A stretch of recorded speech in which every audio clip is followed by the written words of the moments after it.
Cette bouchée de brocoli qui pénètre entre nos lèvres débute un véritable parcours du combattant. Dès son arrivée dans la bouche, les dents s'y attaquent, la broient et la découpent en petits morceaux. Simultanément, la langue l'imprègne de salive pour la ramollir. Chassée vers la gorge, elle se retrouve face à un carrefour stratégique, le pharynx. Lorsqu'on l'avale, la route qu'emprunte l'air pour rejoindre les poumons se ferme automatiquement. La bouchée s'engouffre alors dans l'œsophage où un drôle de mécanisme se met en marche. Les muscles se contractent et resserrent le conduit au-dessus de la nourriture.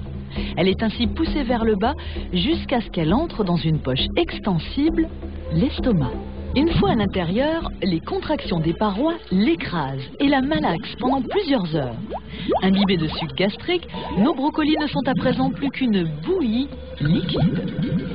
Une fois expulsés de l'estomac, la bile et les sucs digestifs vont s'y mélanger.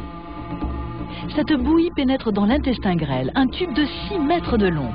C'est ici que cette mixture se transforme en une multitude de substances. Ce sont les nutriments. Protéines, glucides ou lipides entrent alors en contact avec la paroi intestinale de forme très particulière.